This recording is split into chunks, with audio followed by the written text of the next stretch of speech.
এরপরে উনি ওনার কলিজার টুকরা ছেলে সাইয়েদনা ইসমাঈলের সাথে কি ডায়ালগ মারলেন সেটাও কোরআনের ভেতরে আছে না নাই? ফালাম্মা বালাগা মাআহু السعي قال يا بني إني أرى في المنام أني أذبحك فانظر ماذا ترى। তিনি ছেলের ডাকে বললেন, ও আমার কলিজার টুকরা ছেলে ইসমাঈল, গত রাতে আমি স্বপ্ন দেখেছি যে আমি তোমাকে জবাই করছি। ফানদুর মাযা তারা, তোমার অভিমত কি, অপিনিয়ন কি জানাও। সুবহানাল্লাহ বলেন। ছেলেরা বললেন, আমি স্বপ্নে দেখেছি তোমার জবাই করতেছি, তোমার অভিমত কি? আমগরে যদি আমগো আব্বারা কইতাম আমার দেখেন না বড়টারে দেখছেন, কথা কম, বড়টাই কইতো আমার না মাইজাডারে দেখছেন, মাইজাডারে কইলে কইতো ছোটটারে দেখছেন, কথা কম। আমরা এটা কইতাম না? 100% আমরা এরকম উত্তর দিয়ে দিতাম, চিল্লা এখন ঠিক কিনা? কিন্তু সৈয়দনা ইসমাঈল কেমন ছেলে, বাপ কা বেটা সিপাহি কা ঘোড়া, কুছ না হতো থোড়া থোড়া, ঠিক কিনা? ছেলে বলল, ইয়া আবাতি ফআল মা তুমার সাতাজিদুনি ইনশাআল্লাহু মিনাস সাবিরিন। কি ছেলে, আমগডিও পোলা ওইটাও পোলা, পার্থক্য আছে না নাই? ছেলে কয়, বাবা আমি তো ডরাই না, আমি ডরাই আমনেরে লইয়া। আমনে ডরান কিনা, আপনি ভয় পেয়ে যান কিনা ওই টেনশনে আমি আছি। আপনি যে আমার এত মায়া করেন, আপনি যে আমার এত ভালোবাসেন, আমাকে শুইয়ে দিয়ে যে জবাই করবেন, ফিনকি দিয়ে যে রক্ত ছুটবে, আপনি ভয় পেয়ে যান কিনা ওই ভয় আমি পেয়ে যাই। আমার অন্তরে কোনো ভয় নাই। ইয়া আবাতি ফাআল মা তুমার, বাবা যেমনটা আদিষ্ট হয়েছেন ঠিক তেমন করেন। সাতাজিদুনি ইনশাআল্লাহ মিনাস সাবিরিন, ইনশাআল্লাহ আপনি আমারে ধৈর্যশীল পাবেন। এরকম ছেলে আমাদের ঘরে ঘরে থাকার দরকার আছে না নাই? তার মানে বাপ বেটা কি ডায়ালগ মারছে কোরআনে তুলে দিল কে? আমি আপনাদের খেদমতে সূরা আল বাকারার 124 নম্বর আয়াত তেলাওয়াত করেছি। এই আয়াতে আল্লাহ তাআলা একজন প্রসিদ্ধ নবীর ব্যাপারে কিছু তথ্য দিয়েছেন। এই তথ্যগুলো আজকে আমরা শুনবো ইনশাআল্লাহ। পড়েন। রব্বুল আলামিন বলেন, ওয়া ইয বিতালা ইব্রাহিম রাব্বুহু বিকালিমাতিন ফাতাম্মাহুন্না ক্বালা ইন্নী জাঈলুকা লিন-নাসি ইমামা। সুবহানাল্লাহ। পড়েন। যেই নবীর ব্যাপারে আল্লাহ তথ্য দিলেন ওই নবীর নাম ইব্রাহিম আলাইহিস সালাম। সবাই বলেন কি নাম? চিল্লায় বলেন কি নাম? আল্লাহ বলেন, নবী স্মরণ করুন সেই সময়ের কথা যখন আমি আমার খলিল ইব্রাহিমকে অনেকগুলো বিষয়ে পরীক্ষা করেছিলাম, আর আমার খলিল ইব্রাহিম প্রতিটা পরীক্ষায় গোল্ডেন এ প্লাস পেয়েছে। প্রতিটা পরীক্ষায় সফলতার সাথে আমার ইব্রাহিম উত্তীর্ণ হয়েছে।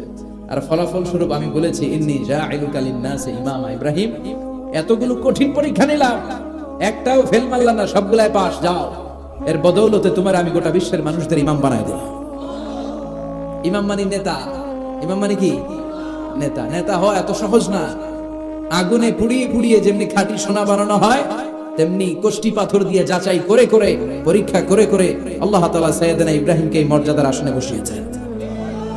আল্লাহ বলে, অনেকগুলো পরীক্ষা আমি নিয়েছি সাইয়েদনা ইব্রাহিমকে। আল্লাহ যারে পছন্দ করে বেশি তার জীবনে পরীক্ষা। বিশ্বনবী বলেন, আশাদ্দুন নাসি বালাআন আল আম্বিয়া। এই দুনিয়ার বুকে সবচাইতে বেশি পরীক্ষা নেয় আল্লাহ নবীদের। সুম্মাল আমসাল ফাল আমসাল, তারপরে সিদ্দিকিনদের, তারপরে শুহাদাদের, তারপরে সালিহিনদের। ইবতালার রাজুলু আলা হাসাবি দীনিহি, যেই ব্যক্তির দিনদারি বেশি তার জীবনে পরীক্ষা। বিশ্বনবীর আল্লাহ সান্ত্বনা দিচ্ছেন, নবী ওরা আপনারে গণক বলে, ওরা আপনারে জাদুকর বলে, ওরা আপনারে কবি বলে, ওরা আপনারে পাগল বলে, কিন্তু আপনি হতাশ হবেন না। একটার পর একটা পরীক্ষা আপনার উপর চেপে বসেছে। এগুলো দেখে ভয় পাওয়ার কোনো কারণ নাই, কারণ মুমিন ভয় পায় না। চিল্লা এখন ঠিক কিনা? ও নবী, আপনি বিচলিত হবেন না, হতাশ হবেন না। আপনার আগে যেই নবীরা ছিল তাদের জীবনেও পরীক্ষা ছিল কি ছিল না? আমি আমার খলিল ইব্রাহিমকে অনেকগুলো পরীক্ষা নিয়েছি, প্রতিটা পরীক্ষায় সাইয়েদনা ইব্রাহিম পাশ করেছে। বিশ্বনবীকে আল্লাহ সান্ত্বনা দিচ্ছেন। সুবহানাল্লাহ। বিশ্বনবী হতাশ হবেন না। ডোন্ট বি স্যাড, লা তাহজান, নেভার লুজ হোপ। ও নবী, আশা হারাবেন না। আপনার উপর যেমন পরীক্ষা আছে, সাইয়েদনা ইব্রাহিমের উপর পরীক্ষা ছিল। সবার উপর আমি পরীক্ষা নেই। আপনারে ওরা কবি বলে গালি দেয়, গণক বলে গালি দেয়, জাদুকর বলে গালি দেয়, পাগল বলে গালি দেয়। যুগের ব্যবধানে এই গালিগুলো আছে, কিন্তু নামগুলো চেঞ্জ হয়েছে। চিল্লা এখন ঠিক কিনা? এখন আমাদেরকে কবি বলে না, গণক বলে না, পাগল বলে না, এখন আমাদেরকে বলে কাঠমোল্লা, এখন বলে রাজাকার, এখন কয় যুদ্ধাপরাধী। গালি আছে না নাই? গালির ভার্সন চেঞ্জ হয়, ট্যাগ লাগানোর সিস্টেম চেঞ্জ হয়, কিন্তু ট্যাগ আছে না নাই? আল্লাহ নবীর সান্ত্বনা দিয়ে বলে, নবী ভয় পাবেন না, চিন্তিত হবেন না, আপনার যেমনি পরীক্ষা আমি নিচ্ছি, সাইয়েদনা ইব্রাহিমের আমি পরীক্ষা নিয়েছি। আর প্রতিটা পরীক্ষায় আমার Ibrahim Khalil golden A plus, first class first, global award পেয়েছে। আর এর ফলাফল হিসেবে আমি ইব্রাহিমকে বলেছি, ইব্রাহিম তোমার আমি নেতা বানিয়ে দিলাম। আল্লাহ put Sayyidina Ibrahim in some test, in some test. Everyone has to face test. প্রত্যেককেই টেস্ট এন্ড ট্রায়াল, পরীক্ষার সম্মুখীন হতে হয়। And Sayyidina Ibrahim successfully overcome all the tests. Allah said, Ibrahim, I'm gonna make you the leader. সুবহানাল্লাহ পড়েন। একটার পর একটা পরীক্ষা আল্লাহ নেয়ার পরে যখন দেখলেন একটাতেও ফেল করে না, আল্লাহ খুশি হয়ে বললেন, যাও, ইন্নী জাইলুকা লিন-নাসি ইমামা। ইব্রাহিম, আমি মুত্তাকিনদের জন্য, গোটা বিশ্বের মানুষদের জন্য তোমার ইমাম বানায় দিলাম। কত পরীক্ষা যে উনি ওনার জীবনে দিয়েছেন, কত কঠিন রাস্তা যে তিনি পাড়ি দিয়েছেন, তার কোনো শেষ নাই। সর্বপ্রথম পরীক্ষা ছিল ইলকাউহু ফিন-নার, অগ্নি পরীক্ষা। কি পরীক্ষা? নমরুদ বলল, ইব্রাহিম ঈমান ছেড়ে দাও, তাহলে জানে বেঁচে যাবা, নাইলে আগুনে ফেলবে। সাইয়েদনা ইব্রাহিমের এক কথা, জীবন যাবে কিন্তু ঈমান যাবে। ঈমানের পথে অবিচল থেকে আমার মরণ যেন হয়, তোমারই কাছে মিনতি আমার, তোমারই কাছে মিনতি আমার। মহামহিম দয়াময়, ঈমানের পথে অবিচল থেকে আমার মরণ যেন হয়। পড়ে না, আরো জোরে পড়ে না, আমিন। নমরুদ বলে, ঈমান ছেড়ে দাও, তা না হলে আগুনে ফেলবো। সাইয়েদনা ইব্রাহিম বলে, জীবন যাবে কিন্তু ঈমান যাবে। তার মানে আগুনের পরীক্ষায় পাস। চিল্লায় বলেন, আগুনের পরীক্ষায়।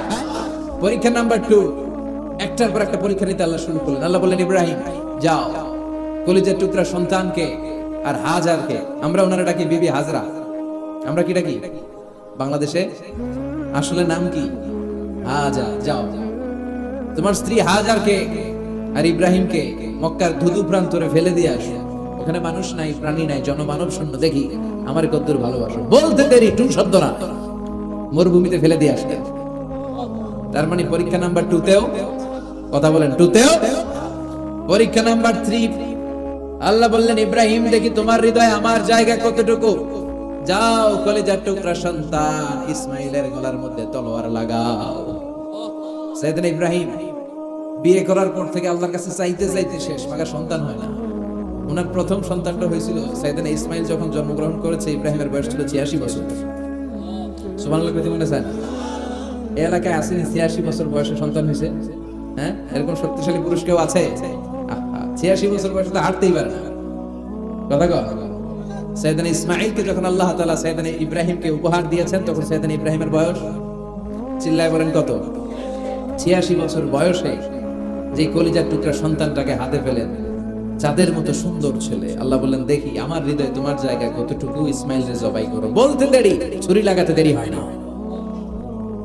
তার মানে এই পরীক্ষায় একটার পর একটা আল্লাহ পরীক্ষা নিয়েছে, একটার পর একটা পরীক্ষা। আগুনের পরীক্ষায় পাস, ফ্যামিলি বিসর্জন দাও, পাস। কলিজার টুকরা সন্তানের গলায় ছড়ি লাগাও, পাস।